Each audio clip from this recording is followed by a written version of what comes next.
Fox 3Q Podcast. O tema do episódio de hoje é a defesa aérea da FAB em 1982.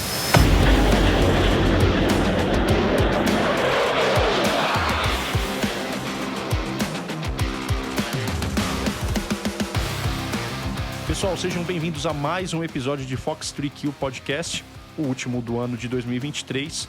Estamos no ar desde novembro de 2022, há mais de um ano aí. E muito felizes aí por todas as conquistas que nós tivemos ao longo de todo esse tempo.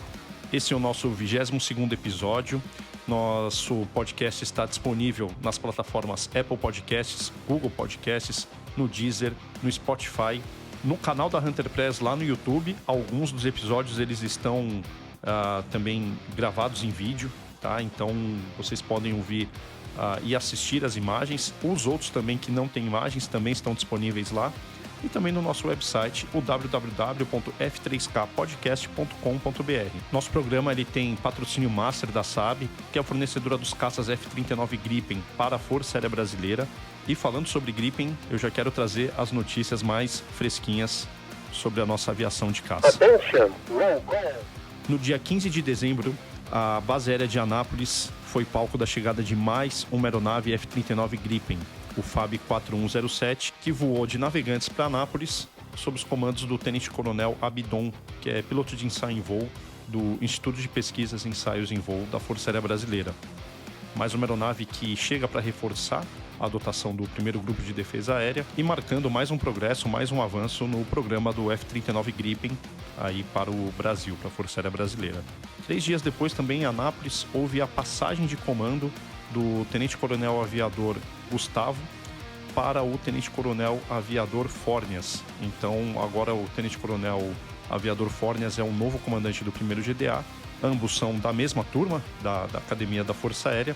E os dois também foram aqueles primeiros pilotos que fizeram o curso do Gripen na Suécia em 2014. Então, logo depois que o Brasil anunciou o Gripen como o vencedor do programa FX2, 2 pilotos foram enviados para a Suécia, fizeram todo o curso de Conversion Training e Combat Readiness Training nessa aeronave, um curso que tem mais ou menos 6 meses de duração.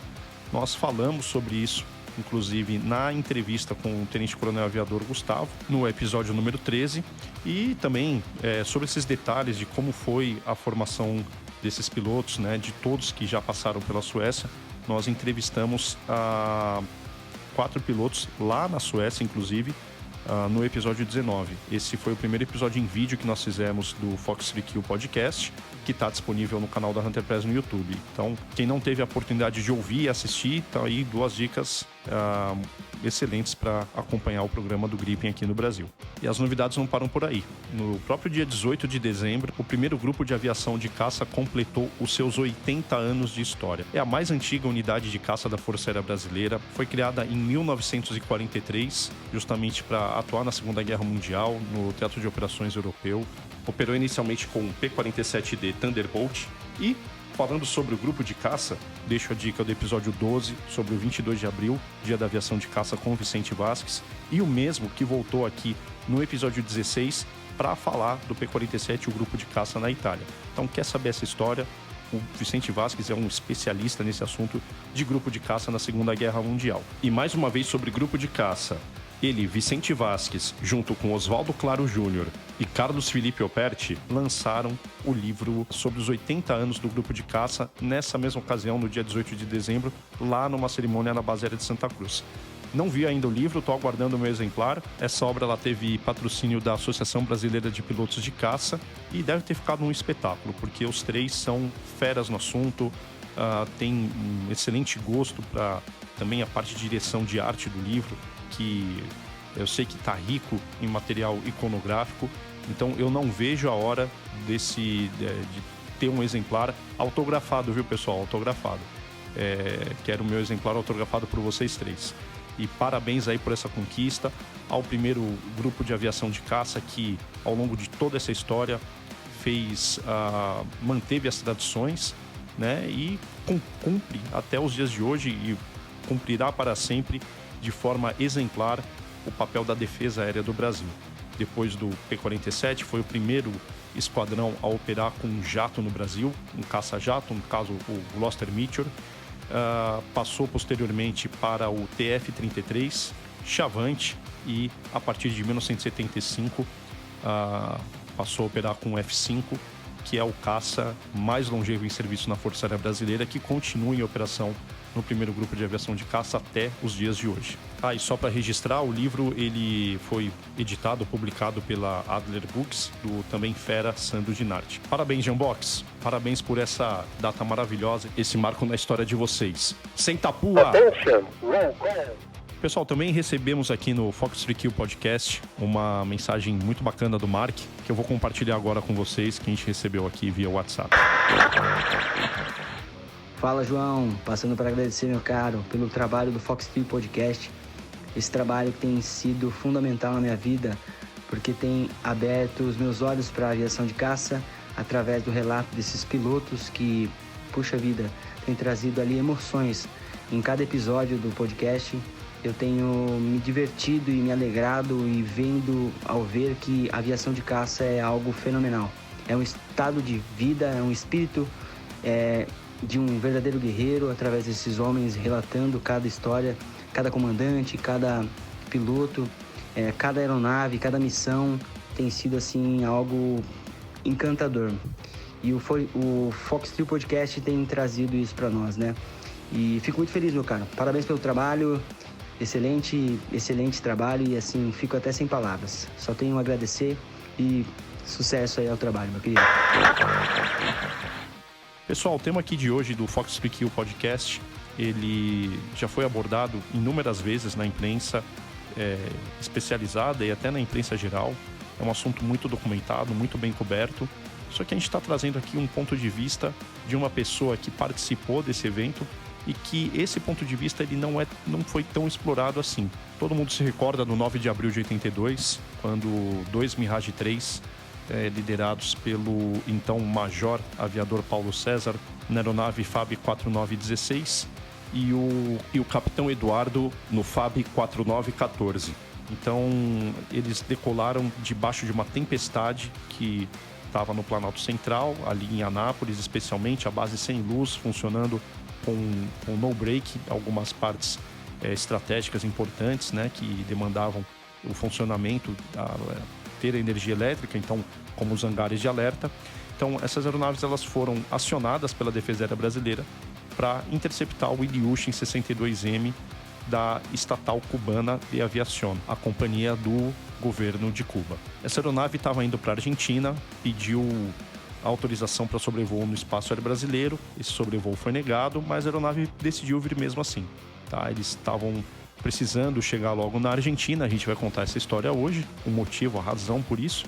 E então eles decidiram, numa sexta-feira santa, cruzar o território brasileiro para chegar o mais rápido possível na Argentina, quando já estava acontecendo a Guerra das Malvinas. Nós falamos um pouco aqui do primeiro GDA, da primeira alada, daqueles anos pioneiros do que foi a defesa aérea a partir da base aérea de Anápolis, no episódio 2 aqui do Fox 3Q Podcast, com 3 convidados maravilhosos. Foi um bate-papo muito descontraído. Quem não ouviu, confere lá no nosso site, que vocês vão adorar esse conteúdo. Então, o ponto de vista dos pilotos que estavam lá na série dos seus caças naquela ocasião já foi muito bem explorado aqui no Brasil. Entretanto, havia uma pessoa que teve a visão completa daquele cenário operacional, de tudo que estava acontecendo, de onde estava vindo o avião cubano, onde estavam os caças do primeiro GDA e de como toda essa ação transcorreu. Inclusive, foi ele que acionou os Mirage para interceptar esse Ilyushin 62M. Então, aqui no episódio de hoje, com mais de 6 mil horas de voo, sendo mais de 2 mil em aviões de caça, voando especialmente F-5, eu trago aqui o Major Brigadeiro Belon. Brigadeiro, muito obrigado por aceitar nos convites, seja muito bem-vindo e fight on!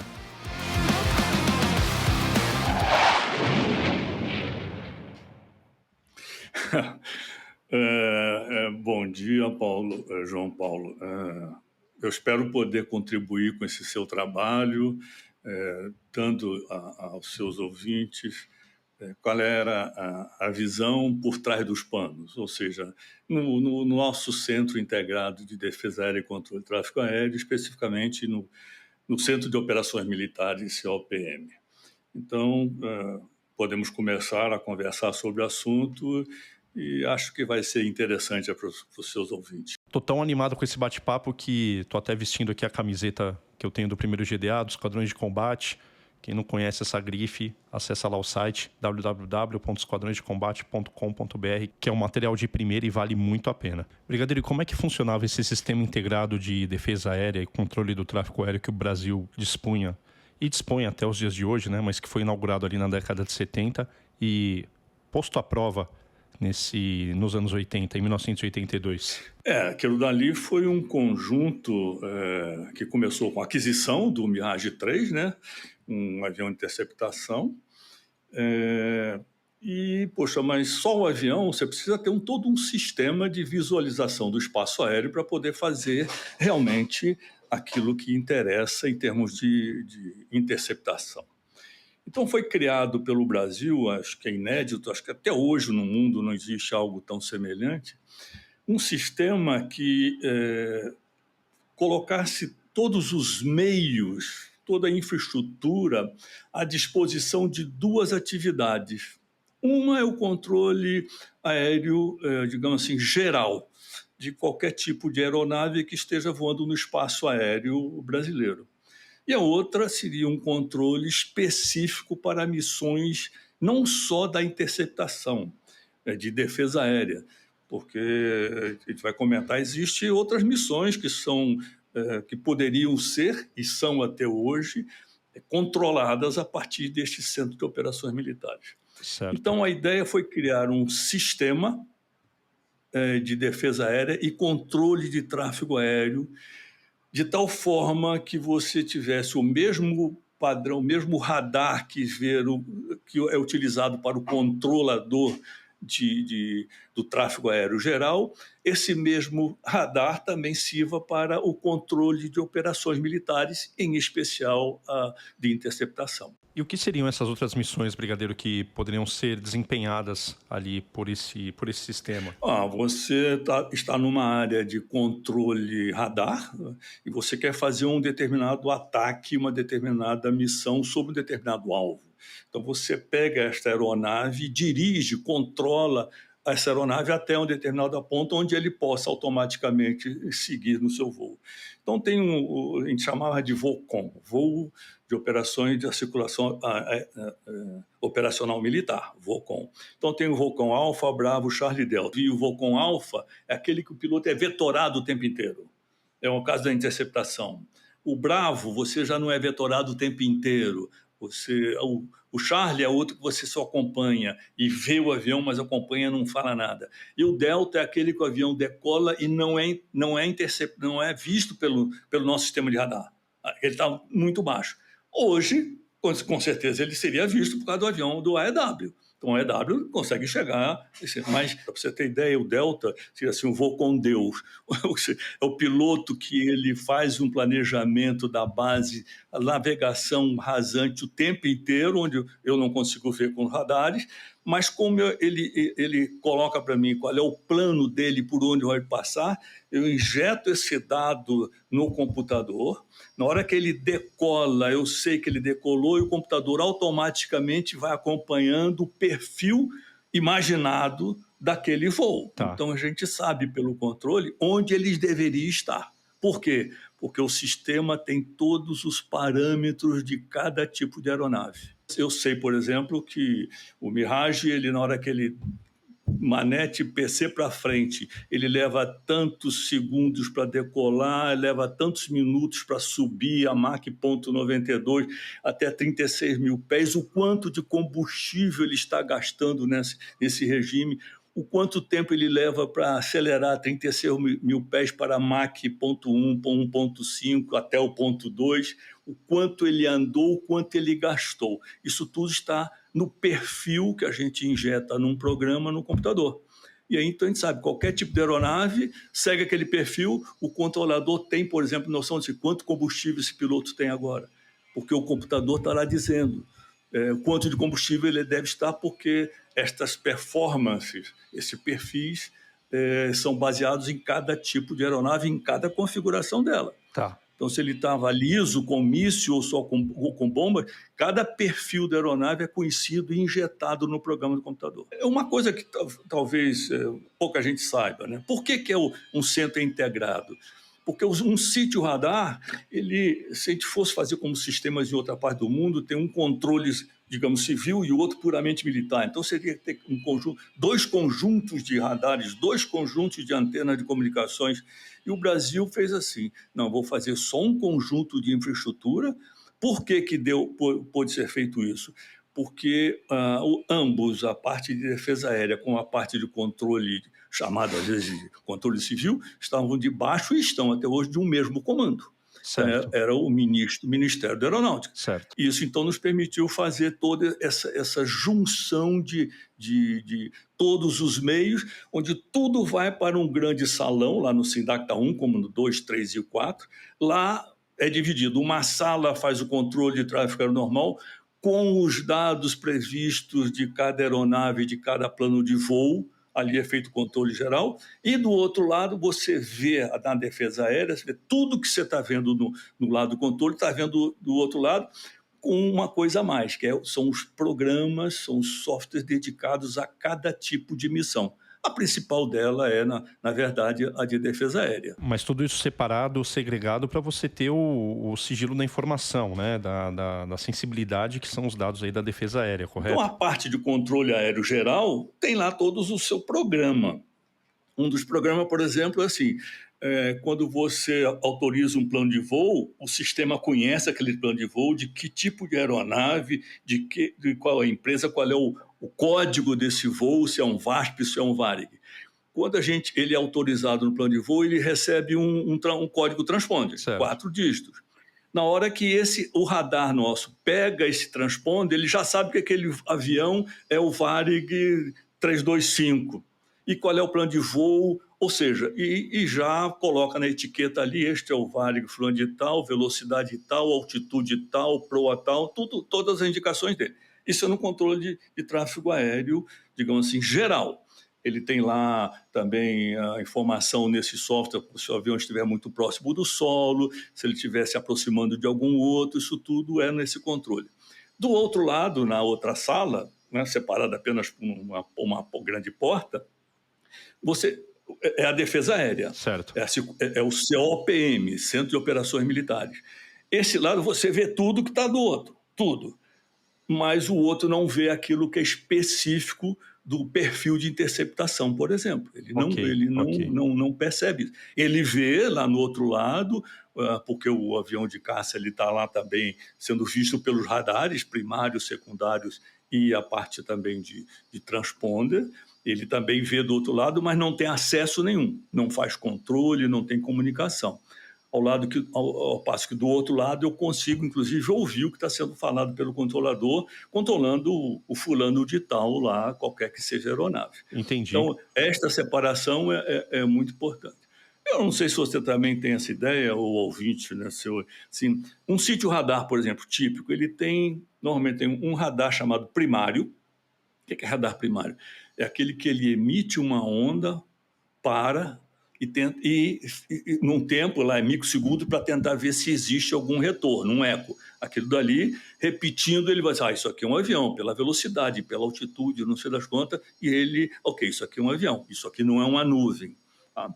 Então, esse é o radar primário. O radar secundário, que na verdade eu não devia ter nenhum nome radar, Radio Detection and Ranging, ele na verdade ele emite um pulso numa frequência conhecida no mundo inteiro, é a mesma coisa, com determinados tipos de pulsos. Esses pulsos são reconhecidos pelo transponder do avião, e esse transponder diz assim: isso aqui é alguém me perguntando quem sou eu. Então, o meu código transponder é o tal e a minha altitude é tal. E responde. Então, não é um pulso com eco, é um pulso e um outro pulso dado pelo... Então, além desse, existe um radar tridimensional, antigamente separado. Hoje ele já é o próprio radar atual que existe no sistema, ele já é um tridimensional. E um radar também meteorológico. Então, um sítio do Gama, que tem ali perto de Brasília, Pico do Couto, no Rio de Janeiro, São Roque, em São Paulo, eles têm esse conjunto todo de radar. É muito caro, né, Brigadeiro? custa muito dinheiro, né? Por isso talvez que o Brasil tenha optado por fazer isso. É caro, não é um sistema. Você imagine duplicar isso como a grande maioria dos países duplicam, né? Quase totalidade aonde nós conhecemos. Então é realmente um sistema singelo, único, acredito até hoje no mundo, e que deu mostras cabais da sua eficácia. É por isso que nós expandimos para Sindacta 2, Sindacta 3 Nordeste e, graças ao Civão, Sindacta 4, lá na Amazônia Legal Brasileira. Coisa que eu já ouvi em alguns comentários, já li alguns artigos, a respeito que se os Estados Unidos tivesse um sistema igual ao do Brasil, o 11 de setembro não teria acontecido ou teria acontecido numa dimensão muito menor. O senhor acredita que isso é um fato ou isso daí é um mito? Olha, de fato eles não tinham essa integração. Eu sei que mais tarde eles fizeram algum tal de ROC CC, né, que seria um centro que integrava essas informações. Mas a verdade é que o tempo de reação ali, quem ia imaginar que duas aeronaves decolando lá do aeroporto tal, poxa, em Nova York, no Kennedy, em vez de elas seguirem, não haveria tempo de reação. Por mais integrado que fosse, então isso eu diria até uma falácia, né? Porque não teria como, o piloto teria que estar no alerta no ar, ali próximo, alguns poucos minutos. E aí?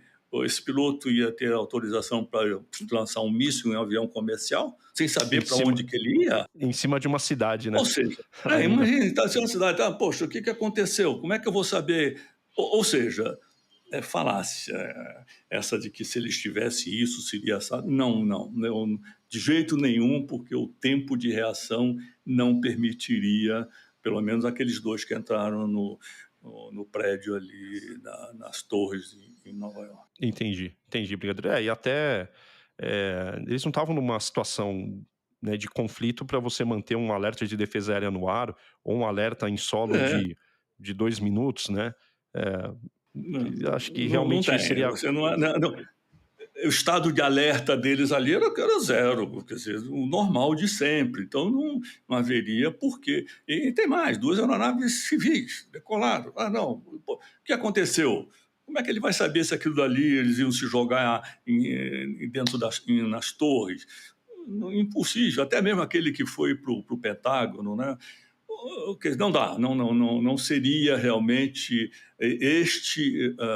o problema ou a causa de eles não terem conseguido interceptar. Lógico que eles não haveria reação até. E, brigadeiro, naquele ano de 82, o senhor já era um veterano, acho que o senhor já era major ali naquele contexto? Eu era major. Fui a tenente-coronel, se me engano, em 84, que eu fui a tenente-coronel. Então eu era um major já bem antigão, viu? Já tinha muitas horas de F5, de T-33, de F-80. Eu já tinha bastante horas de voo, já tinha visto o lado da interceptação, como é que se faz, poxa, né? E a partir daquele momento eu estava vendo o outro lado. Por que acontece? Como é que acontece? Como é que a gente pode fazer acontecer com a posição do solo?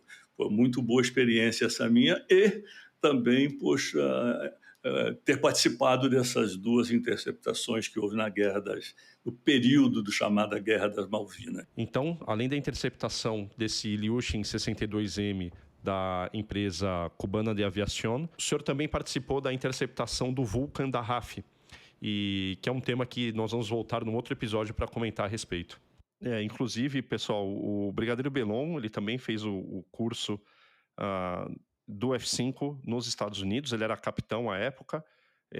O mais novinho ali era o então Tenente Quirico, hoje Brigadeiro Quirico, né, que o Brigadeiro Quirico fala sobre justamente o que aconteceu, como foi esse curso lá nos Estados Unidos, no episódio 7. Quem não ouviu, fica a sugestão. Brigadeiro, imagino que naquela circunstância o senhor já era major antigo, já tinha acumulado centenas de horas de voo em F5, TF-33, Chavante, ou seja, já tinha uma bela experiência na aviação de caça. E eu queria que o senhor contasse a dinâmica, né, como é que estava aquela noite de Sexta-feira Santa, de feriado para o senhor, chuvosa, com tempestades ali em todo o Planalto Central. É um assunto bem interessante, visto por esse lado nosso, lá do controle do chão, né? Sexta-feira da Paixão, chovendo demais, com trovoada, relâmpagos em Brasília, todo o Planalto Central, né, como era típico naqueles dias. Eu estava em casa à noite, já tinha jantado, Não, tudo lá. Aí, de repente, liga o controlador, né, que estava lá sempre fio. Esse controle sempre foi H24, ou seja, como é do controle geral, também o controle de defesa aérea sempre tem alguém lá de prontidão, trabalhando, vendo as coisas, analisando. E aí ele recebeu, o controlador de defesa aérea que estava lá, recebeu a informação do outro centro, dizendo que uma aeronave não autorizada sobrevoar o Brasil, uma aeronave cubana, naquela época nós não tínhamos relações diplomáticas com Cuba, eles simplesmente entraram, voaram sobre Belém, Belém informou, tem uma aeronave aqui que tentou contato comigo, não sei do que se trata, disse que está indo para Brasília e que daí vai para a Argentina, e que ela é uma aeronave cubana. Então, a primeira coisa, assim, vem cá, o Estado-Maior, se a aeronave do governo cubano é cubana, teria que haver uma autorização do Estado-Maior da Aeronáutica. Não havia nenhuma claro que autorização. é estrangeira, né? Estrangeira, Não, quando é estrangeira, quer dizer, quando é estrangeira normal, que tem plano de voo, que tem acordos bilaterais com a American Airlines, Air France, aerolíneas argentinas, ok, isso é aeronave civil. Mas a cada ali era uma aeronave que ninguém sabia o que tipo de aeronave que era, por que entrou no espaço brasileiro? Então, na hora que eu soube disso, quer dizer, a Defesa Aérea me ligou sobre disso, eu comecei a colocar meu uniforme, assim, aciona 2 Mirage lá em Anápolis. Primeira ordem. O senhor já falou isso por telefone? Antes de sair de casa. Aciona 2 Mirage, daí que eu estou correndo para ir para o Sindacta. Aí aciona. Olha, tô até arrepiado agora, brincadeira. Saio eu vestindo a roupa, minha mulher, puxa os 2 filhos. E pai, o que aconteceu? Eu disse, não, rapaz, foi um negócio ali, vamos lá, do que se trata? Não expliquei exatamente para eles o que era. Aí chegando no Sindacta, já estava o pessoal arrumado, aí quis saber do outro centro, assim, e aí, o que está acontecendo? Essa é a aeronave cubana que entrou, daqui a pouco vai entrar no nosso radar aqui. E os 2 pilotos do Mirage, como eu acionei já de casa, levam uns 15, 20 minutos de casa, eu morava na 110 até lá o Sindacta, né, do lado do aeroporto. Eu cheguei lá, os 2 pilotos já estavam lá a postos. Então vamos aguardar o que acontece. Na hora que apareceu o plot, ele não estava com o transponder ligado, porque também a gente nem saberia, não tinha dado nenhum código para ele, não tinha plano de voo. Tá. No que ele apareceu no radar, como é que aparece? Aqueles radares antigos eram assim, né? Aparecia um quadradinho, aquele quadradinho, poxa, botava outro quadradinho. Opa, isso aqui é um alvo, isso aqui não é nuvem, porque os radares antigos detectavam nuvem, só para você ter ideia. Entendi, aí era então, justamente o primário e o secundário ali trabalhando. Não, mas o secundário não estava, porque ele não estava com o transponder ligado. Tá. Ele não tinha recebido nenhum código transponder. Então, que código ele pôs? Ele podia até usar um código qualquer, mas não estava usando, tanto é que o secundário não pegou. Foi só o primário. Bom, aí, com o primário, esses nossos radares com avião em grande altitude, acima de 35 mil pés, com certeza esse radar pegou lá por faixa de uns 190, 200 milhas no máximo, que é o alcance máximo do radar. No que apareceu, confirmou, eu já mandei os 2 Mirage decolarem. Então, como ele disse, o programa nosso, ele já define, poxa, qual é o tipo do avião, quanto tempo ele decola. Ordem de decolar, rojão. Aí o piloto vai dar uma partida, a gente sabe esse tempo, o computador sabe esse tempo, sabe o tempo que ele decola, o transponder, na hora que ele respondeu o transponder, ok, é um Mirage. E aí existem vários perfis de interceptação. Você pode botar o perfil que guerra, situação de beligerância qualquer, assim, você bota o perfil, no caso do Mirage, redondo, frente a frente. Você joga o avião para enfrentar o avião na frente, Entendi. Nada de vir por trás para lançar. E tem os outros perfis que são perfil para curva para a esquerda, por trás. Então, o sistema automaticamente vai colocando as retas até onde ele vai, até onde é que ele faz a curva para encaudar o alvo e fazer o tipo de pesquisa, se é uma vigilância à distância ou se já é para lançar um armamento, seja qual for, numa situação de guerra. Não era aquilo. Nós estávamos numa situação normal, apesar do conflito lá nas Malvinas. Estamos muito longe, né? Brasília, o que temos a ver Exato. lá? Então não tinha por que estar em estado de alerta além do normal, que são tantos minutos para piloto em casa chegar na base e guarnecer o avião. Não era um alerta a tempo, 4, 5 minutos, muito menos a postos. Não havia nenhuma necessidade desse tipo. Apostos é o piloto na nacelle, né, Brigadeiro? A poste seria da nacelle, ele tem tantos minutos para decolar. Existe o alerta onde o piloto já está numa patrulha. Tá, já tá no alerta local. no ar. Tá. Essa é quando você tem iminência realmente de que virá algum tipo de missão para ser interceptada. Brigadeiro, Bom, isso é então, uma dúvida. Quando ele entrou por Belém, quem detectou foi o Sindacta 3? não existia, só existia Sindacta 1. Nossa. Por isso que só tinha o quadrilátero, que era radares em Brasília, no Gama, um radar para cobrir o meio ali em Três Marias, em Minas Gerais, um sítio radar em Pico do Couto, no Rio de Janeiro, e outro sítio radar em São Roque, em São Paulo. Este era o quadrilátero do Sindacta 1.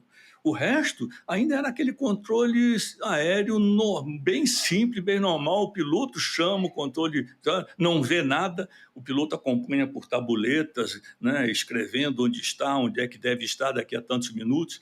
É isso aí que era o controle de Belém, como todo o resto do Brasil. Não Entendi. era, entendeu? Então, o Belém é que Tava em informou. expansão ainda. O Belém é que informou para o Sindacta 1, Brasília, aconteceu isso aqui, nós não sabemos que avião é esse. Foi quando eu falei isso, ok, aciona 2 Mirage, vamos ver que história é essa. Fomos lá, e aí assim, cadê? E esse avião está autorizado? Não, ninguém autorizou. Então, isso já montado, os Mirage já indo na missão, sendo controlados, levados lá através das turbulências, trovoadas, para encaudar o alvo. E entrou e encontrou o alvo no visual, apesar da noite, estava voando muito alto, e ficou lá numa posição indiscreta. Você fica aí atrás. E aí eu fui para o controle de tráfego aéreo assim, pergunta a aeronave quem que ela é. Ela disse, Q11225. Eu me engano assim.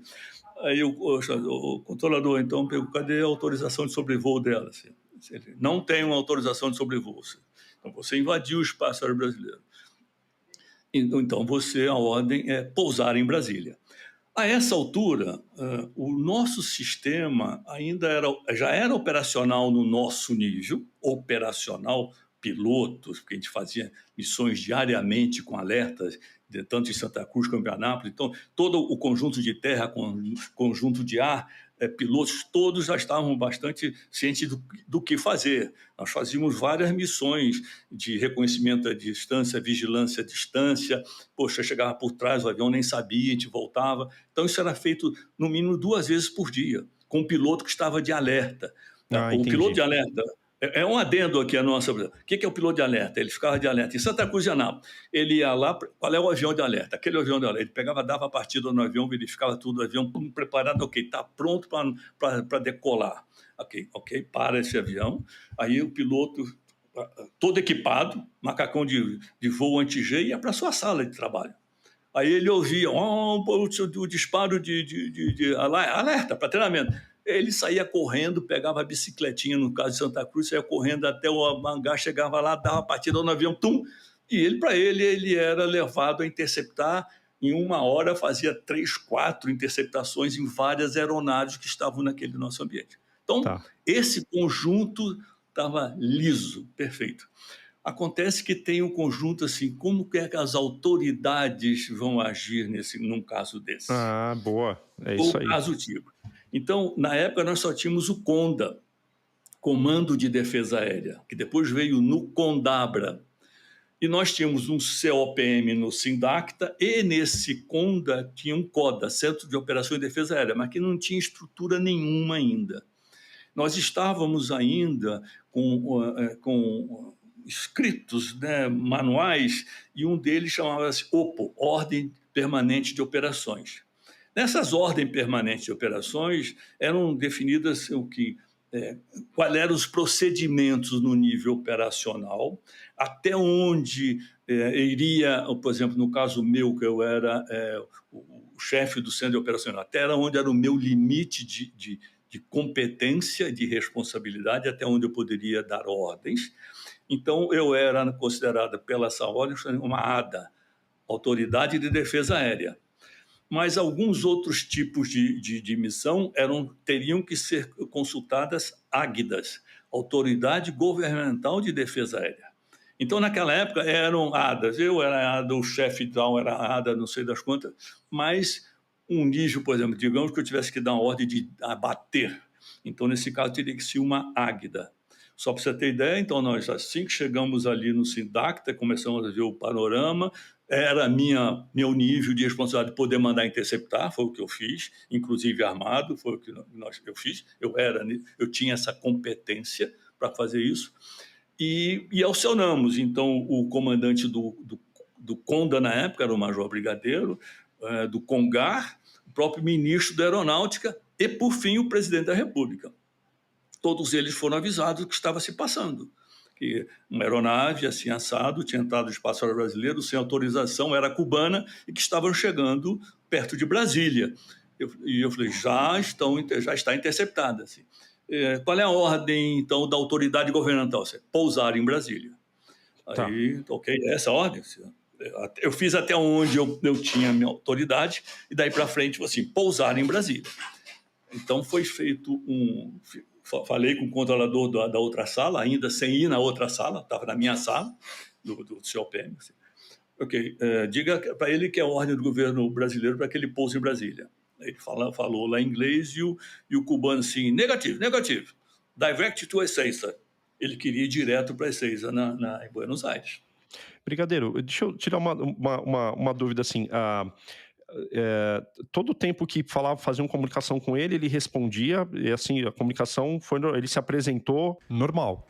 Normal, ele só você tem autorização de voo? Não, só. Ok, então a ordem, você invadiu o espaço aéreo brasileiro sem autorização de sobrevoo, então é a ordem do governo brasileiro para pousar. Ele falou, negativo, eu vou direto para Ezeiza. Brigadeiro, e quando os Mirage eles chegam nessa posição indiscreta que o senhor falou, às 6 horas por trás da aeronave, eles já fazem uma verificação de a pintura, a bandeira, se tem algum radar, alguma antena estranha. Isso chama-se RAD, eles já fazem à distância. Por quê? Porque ele não chega tão perto. Ele chega por trás, um deles olha assim, a bandeira tal, prefixo tal, aeronave bimotora, trimotora, não sei das quantas. Ou seja, ele dá as informações do reconhecimento à distância. Naquela condição de meteorologia, era possível, e de noite, era possível enxergar essas características da aeronave? Por parte dos pilotos? Tinha porque ela estava toda acesa, né? Tá, ela entendi. não era uma aeronave assim, inimiga, digamos assim, que quisesse fazer algum tipo de ação contra nós. Ou uma espionagem, né? Alguma coleta de dados. Não, na verdade, a gente veio depois, mas eu vou até antecipar. Por que o seguinte?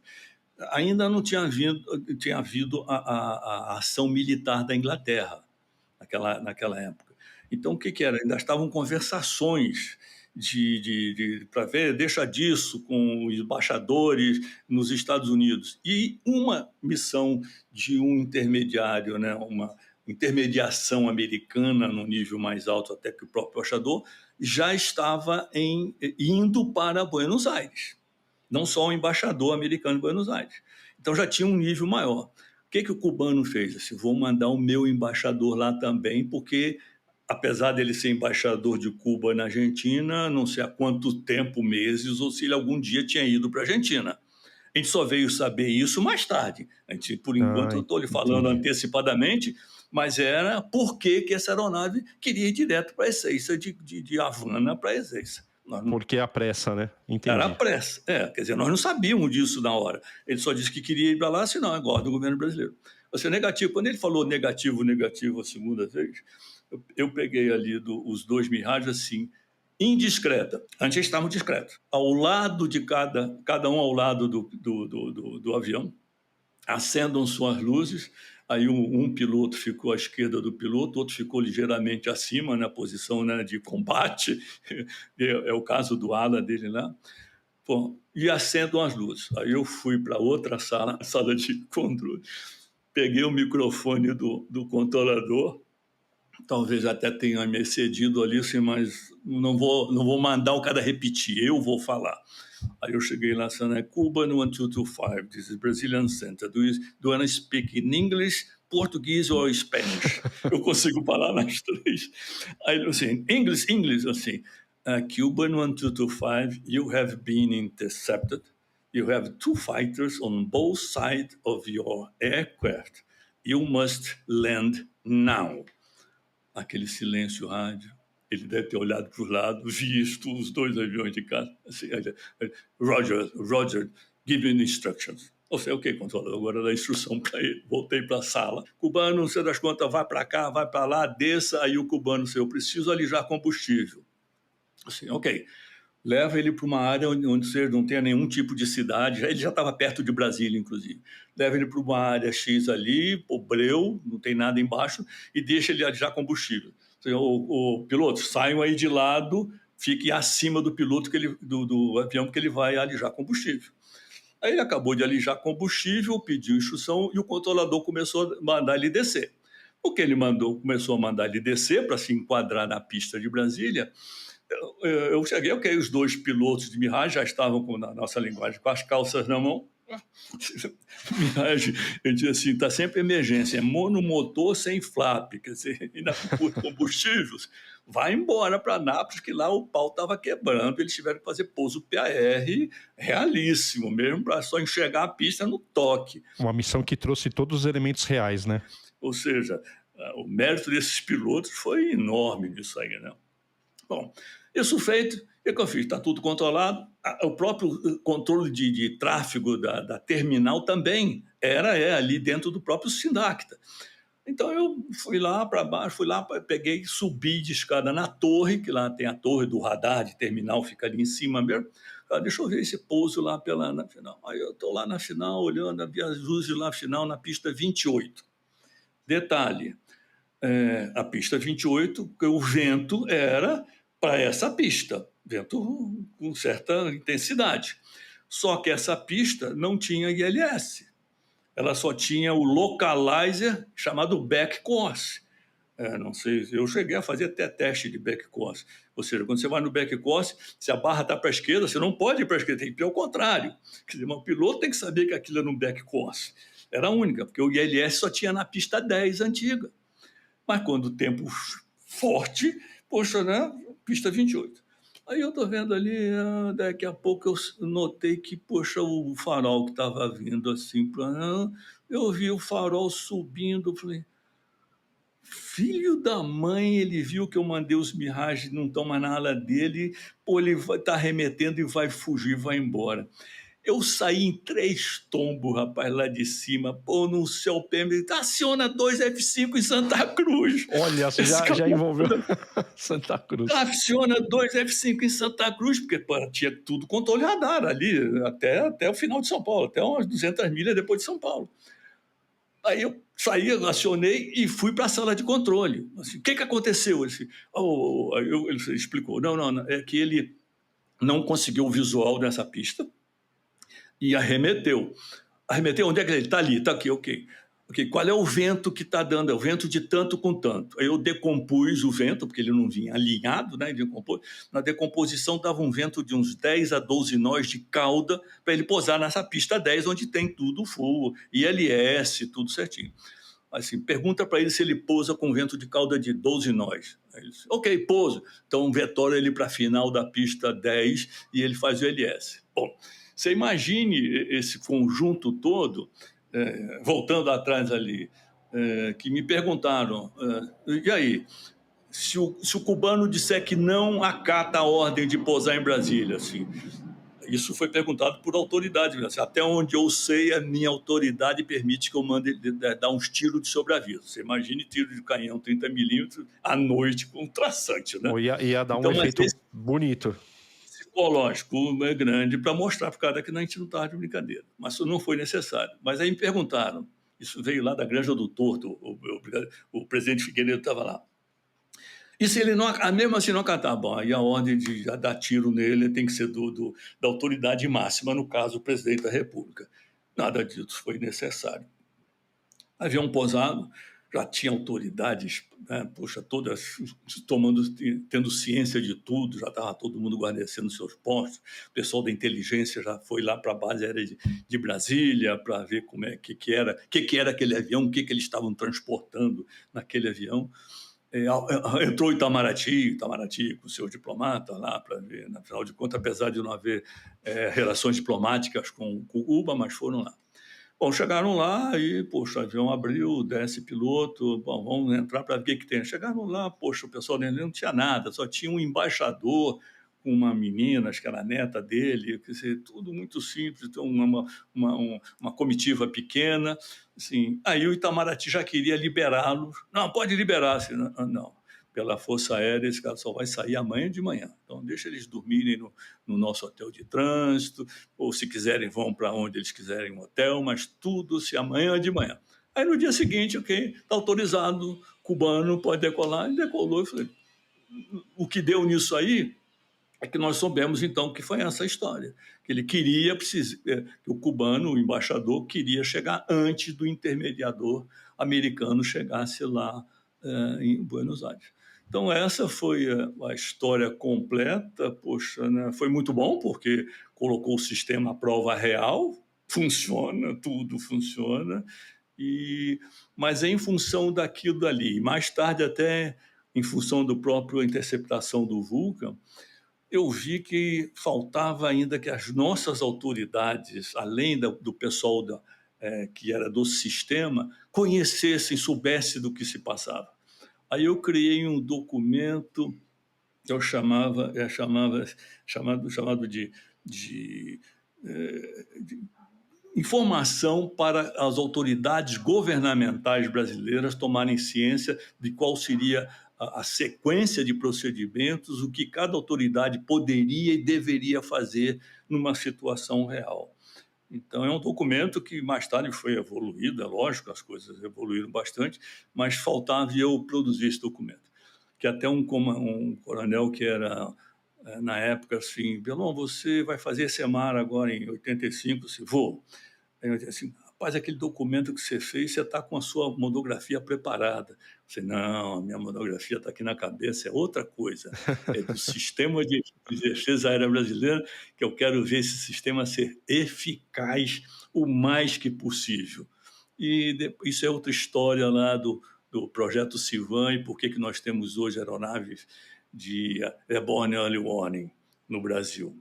Graças ao Civan, e algumas pessoas que souberam entender da necessidade de ter esse sistema com eficácia capaz de torná-lo um fator de contenção, poder de contenção para quem queira algum dia, né, ultrapassar os nossos limites do controle de espaço aéreo. Brigadeiro, na tua opinião ali, aquela reação, tudo isso que aconteceu, a forma como tudo se desencadeou, teve alguma lição aprendida, algo que, além dessa que o senhor falou das autoridades, mas no âmbito operacional da Força Aérea Brasileira, o sistema, a gente pode dizer, estava pago? Estava. Porque, assim, agora, apesar de não ser agora ele já se pagou um único uso, que ele está viesse pago. fazendo manobras, e se viesse a gente realmente teria a condição de aí é piloto, né? Piloto fazer a missão de combate. Dali ele poderia entrar na interceptação e no combate. Então, valeu para testar o sistema, na realidade, e que valeu principalmente para que as autoridades, além, até mesmo do comandante do CODA, tivessem noção da sua competência, do seu nível de competência. O que faltou, e só mais tarde, depois do Civan, é que veio a autorização de tiro, porque naquela época a gente não tinha ainda pelo sistema uma autorização de tiro. Hoje você não precisa perguntar ao presidente da República para dar um tiro numa aeronave dessas que não obedece uma interceptação de um Super Tucano. Você deve ter visto aí. Então, uma das coisas que a gente não tinha. Então, a gente teria que recorrer realmente ao nível máximo que seria o presidente da República. Com aquilo dali, então foram criados mecanismos assim, ó, nós temos que buscar um meio de algum nível de autoridade, autorizar o tiro. Hoje é dado pelo comandante da aeronáutica, não precisa subir, não precisa ir o ministro da Defesa, ele é a autoridade competente para mandar dar o tiro. Já aconteceu. Super Tucano já andou fazendo interceptação de aeronave, não querer obedecer, e eles mandaram em chumbo. O cara foi obrigado a se jogar no chão em algum tipo aí de pista. Então, este foi um aprendizado. Assim, tornar as autoridades relacionadas a esse sistema de defesa aérea com a competência necessária para atuar.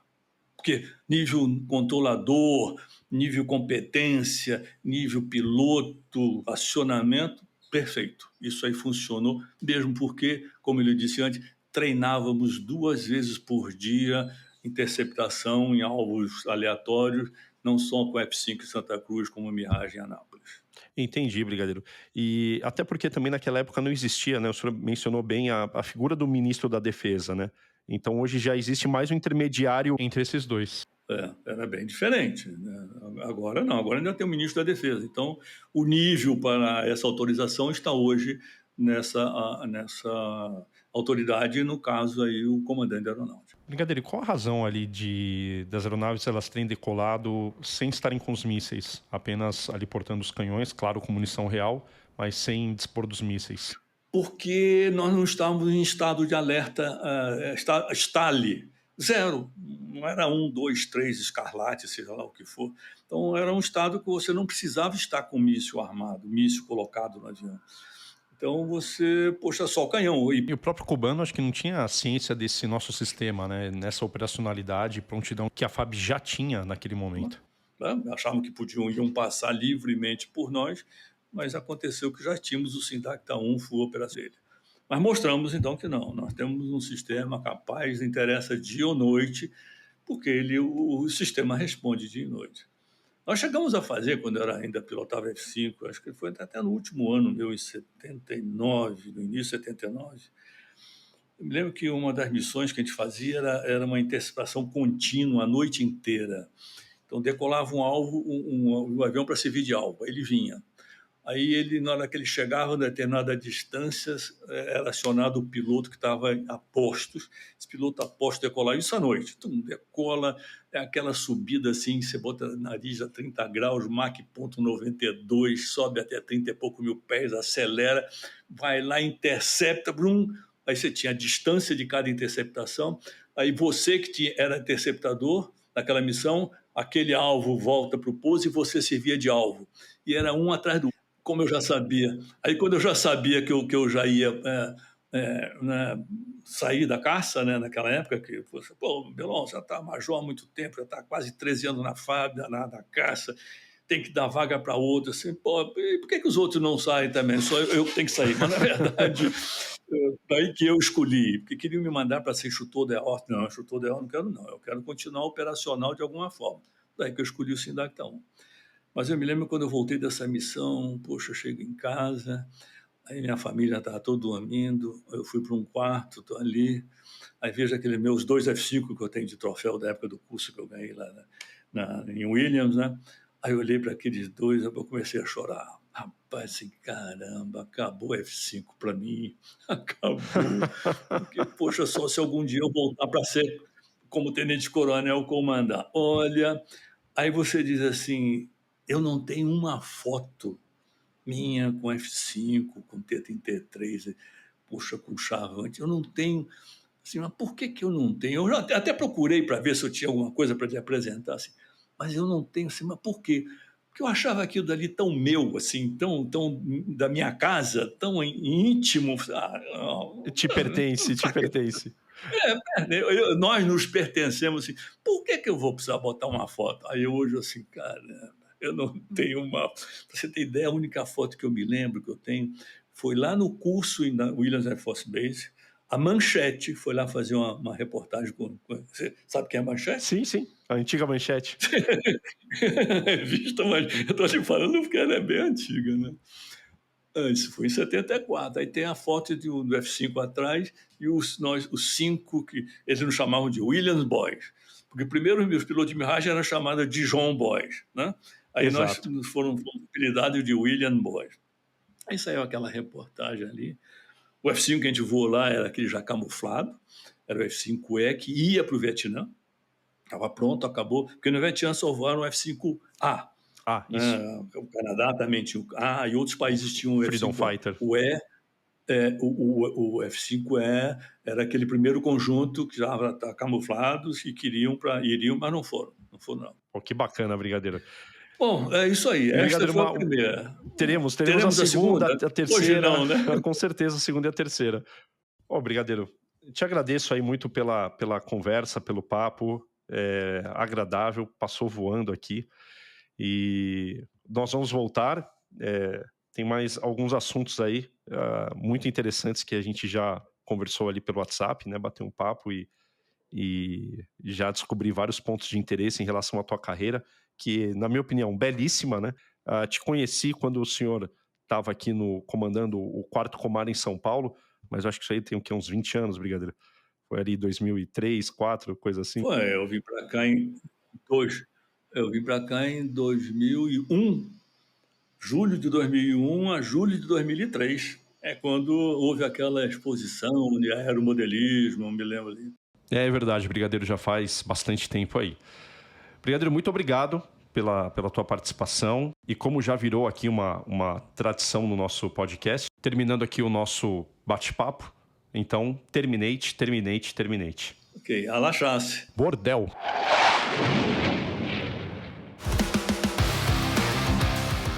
Pessoal, mais uma vez, muito obrigado pela participação de vocês. Fiquem ligados aqui no podcast. Nós teremos outros episódios também gravados em vídeo. Um forte abraço e até o próximo encontro.